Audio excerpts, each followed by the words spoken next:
Baik, Assalamualaikum warahmatullahi wabarakatuh. Perkenalkan, saya Muhammad Tasyiatun Abdi Gumbira dan saya merupakan perwakilan dari LNK Sekolah Vokasi IPB. Di sini saya akan melakukan presentasi mengenai hasil penelitian kami ketika pembuatan alat filter air sederhana. Nah, jadi eh, kami membuat suatu alat filter air sederhana didasari dari limbah yang sudah tidak terpakai. Jadi kami membuat suatu alat yang mengolah limbah tapi terbuat dari limbah yang tidak terpakai juga. Nah, dari latar belakang, limbah sendiri adalah zat atau bahan buangan yang dihasilkan oleh manusia dan biasanya mencemar pada lingkungan.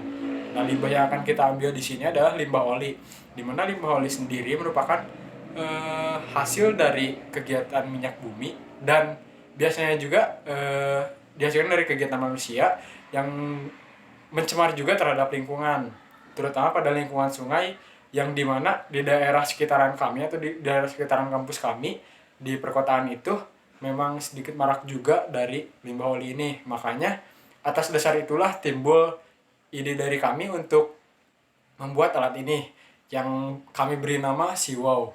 Jadi SIWOW ini adalah kepanjangan dari Cafe Lithium Water Treatment Zero Waste for Healthy Environment, di mana alat ini didasarkan dibuat oleh kami untuk menyeimbangkan ekosistem di laut agar lebih terawat.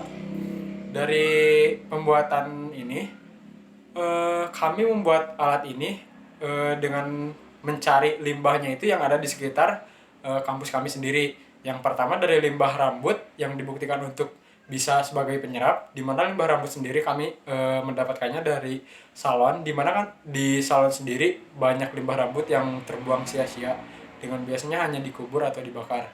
Lalu yang selanjutnya ada limbah kulit durian, di mana kami mendapatkannya di pedagang jus atau di pedagang buah.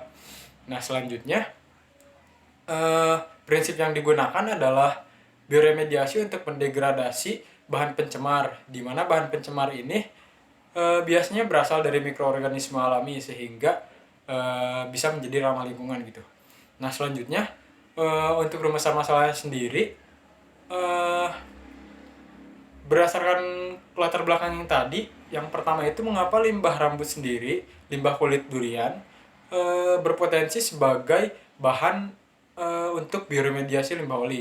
Lalu selanjutnya, yang nomor 2, kandungan apa saja yang terdapat pada limbah rambut, limbah kulit durian, batu zeolit, dan arang. Yang ketiga, bagaimana hasil parameter dari proses potensi limbah oli secara sederhana. Nah, untuk tujuan penelitian itu, yang pertama eh, untuk mengetahui potensi limbah rambut, limbah kulit durian dalam potensi limbah oli.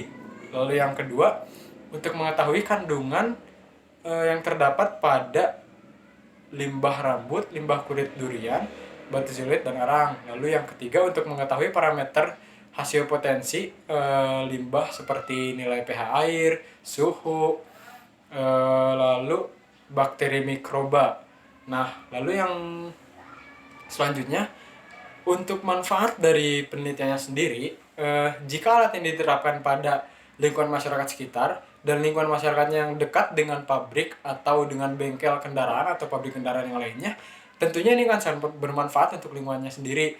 Karena jika kita terapkan pada sistem pembuangan air dari pabrik itu atau sistem pembuangan air dari bengkel itu, maka sebelum airnya mengalir kepada lingkungan, kepada sungai yang berada pada lingkungan masyarakat, itu akan tersaring terlebih dahulu oleh alat yang kami ciptakan ini, di mana pada mayoritas limbah minyak terutama oli itu akan tersaring baik dari baunya, pH, suhu, dan bakteri mikrobanya. Lalu bagaimana cara kerjanya? Lalu untuk cara kerja dari alat ini, sebelumnya pada pembuatannya sendiri. Kepada pembuatannya kita siapkan terlebih dahulu alat-alat untuk melakukan penelitian. Karena kami di sini melakukan dua cara, yaitu secara bioremediasi dan jangan sebar, maka alat dan bahan untuk bioremediasi kita siapkan terlebih dahulu, seperti galon, botol air mineral, toples, rambut, batu zeolit, arang, eh, media M4, lalu ada kulit durian, dan juga air oli sebagai alat ujinya. Nah, untuk pembuatannya kita siapkan terlebih dahulu toples, disimpan. Lalu galonnya sendiri disimpan di atas toples. Mungkin seperti ini ya. Saya mau print fotonya seperti ini. Yang ini adalah toples dan ini galon. Nah, jadi untuk pembuatannya itu kita sudah menyiapkan alat yang tadi itu, masukkan semua. Nanti akan saya jelaskan di pembahasan untuk seratanya. Jadi ketika alatnya sudah dibuat, langsung saja masukkan si limbah oli tadi yang sudah dicampurkan dengan E4, di mana E4 ini biasanya sering kita temui di lahan pertanian yang biasanya digunakan untuk pengurai dari bakteri-bakteri yang bersifat kurang menguntungkan. Nah, di mana bakteri yang kita tujukan di sini baik Escherichia coli atau Staphylococcus aureus. Nah, langsung saja kepada yang selanjutnya, itu metode cawan sebar. Di cawan sebar ini kita menyiapkan alat berupa bunsen, spreader, cawan Petri, micropipet, dan alat untuk melakukan cawan sebar yang lainnya. Dimana ketika melakukan penelitian cawan sebar ini, usahakan dilakukan dekat dengan bunsen. Dan ketika melakukan penelitian, kita mengambil 0,1 ml hasil dari alat tadi, hasil dari limbah oli yang sudah diurai oleh alat tadi. Setelah itu dimasukkan kepada 3 cawan Petri. Ketiga cawan Petri ini dilakukan 3 cawan Petri itu dari 0,1 ml airnya itu secara berulang kali berbeda-beda. Lalu yang kedua, kita mengambil 1 ml sampel, lalu dimasukkan ke dalam 3 cawan Petri yang berbeda. Dari 1 ml itu dimasukkan setiap cawan Petrinya 0,1 ml. Lalu selanjutnya diinkubasi selama 24 jam. Dan sebelumnya itu disebarkan dulu menggunakan spreader dan diinkubasi selama 1 kali 24 jam. Dan dilihat hasilnya. Lalu langsung ke pembahasan.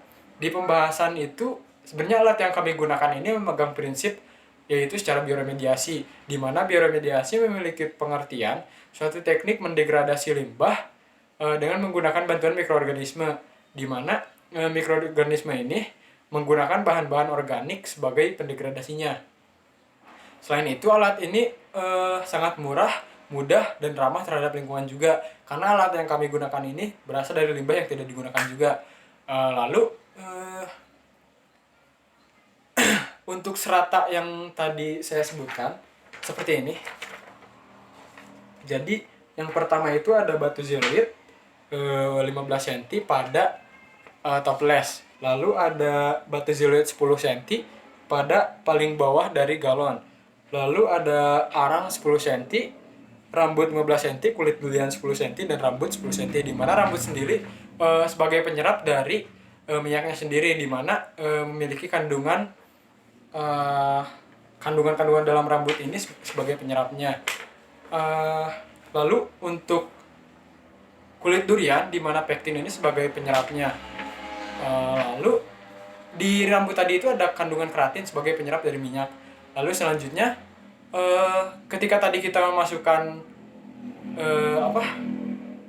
bahan oli dan E4-nya itu, perbandingannya itu 1 berbanding 50 ml. Air olinya 50 ml dan E4-nya 1 ml. Lalu langsung saja kepada hasil. Di hasil ini, pada saat melakukan bioremediasi, kita lakukan selama 9 kali pengulangan. Masukkan limbah, diambil hasil, masukkan kembali selama 9 kali. Dan didapatkan hasil berupa baik bau, warna, pH, dan bakteri yang terdapatnya itu sudah berubah. Dimana ketika dilihat dari metode cawan sebarnya sendiri, dilihat hasil bahwa tidak adanya bakteri Escherichia coli, baik Escherichia coli ataupun Staphylococcus aureus.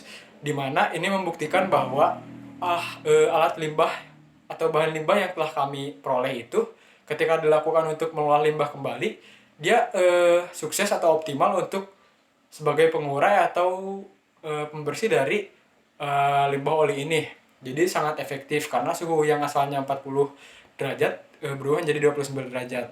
Mungkin itu saja yang dapat saya sampaikan, kurang lebihnya mohon maaf. Terima kasih. Wassalamualaikum warahmatullahi wabarakatuh.